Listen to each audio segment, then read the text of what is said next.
Welcome to my classroom. I hope you find the discussion on mass point interesting and have no problem on doing the exercise of the last video. In this video, I extend the use of mass points to find the ratio of the Incentre dividing the angle bisectors, and so as the ratio of Orthocentre on the orthotiles. I have talked about the centroid of a triangle, and it always divides the median into the ratio of 2:1. I did it in the previous video using the area to show the ratio, and I did it again in the last video using mass point. Let me show the ratio by mass point again as a revision.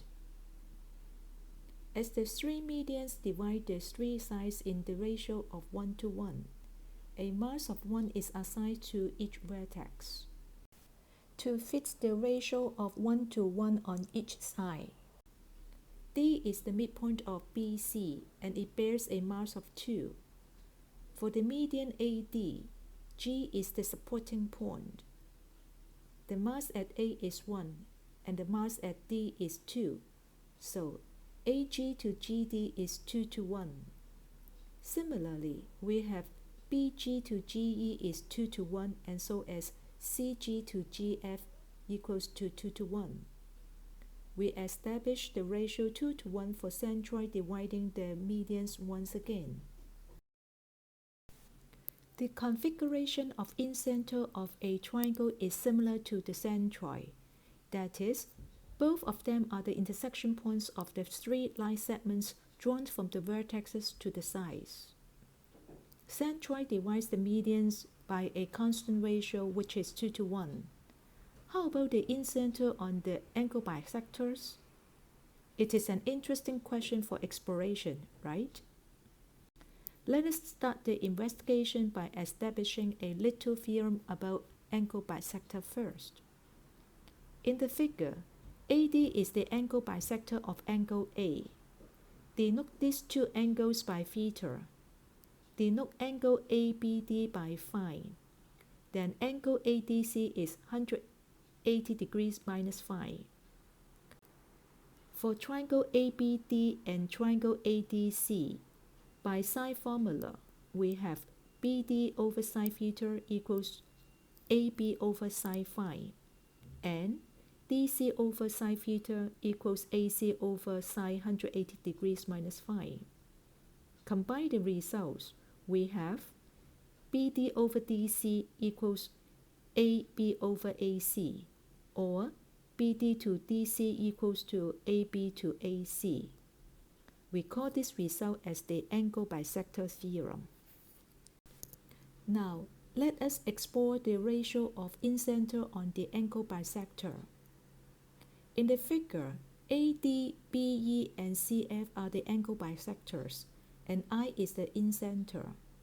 Let small letter ABC be the lengths of the sides opposite to the corresponding vertices. According to the angle bisector theorem, we have BD to DC equals to C to B. Suppose DEF are the supporting points of the sides BC, AC, and AB respectively, and I is the center of mass of the triangle. By this ratio, we assign a mass of B to point B and a mass of C to point C. Thus, the mass at D is B plus C.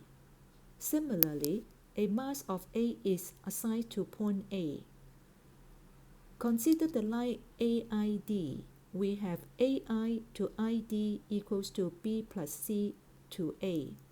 Similarly, we have BI to IE equals to A plus C to B, and CI to IF equals to A plus B to C. An elegant result, right? The configuration of orthocentre and orthotiles of a triangle is similar to centroid and medians. It is natural to explore this ratio too. For triangle ABD and triangle ACD, they share the same side AD. To obtain the ratio of sides BD to DC, we take cotangent of the angles B and C. That is, BD equals AD times cotangent B, and DC equals AD times cotangent C. So BD to DC equals to cotangent B to cotangent C. Similarly, we have AF to FB equals to cotangent A to cotangent B, and AE to EC equals cotangent A to cotangent C. We got H as the center of mass of the triangle ABC. In order to fit the ratio of the sides, assign a mass of cotangent A times cotangent C to point B, cotangent A times cotangent B to point C, and cotangent B times cotangent C to point A. So the mass at D is cotangent A times cotangent B plus cotangent C. Therefore, AH to HD equals to cotangent A times cotangent B plus cotangent C to cotangent B times cotangent C. And we have the ratio equals to tangent B plus tangent C to tangent A. Similarly, we have the results for BH to HE and CH to HF. Again, a nice result. I hope you agree with me that the results are nice and elegant. In fact, these results can be obtained by using ratio of areas. You may try and compare.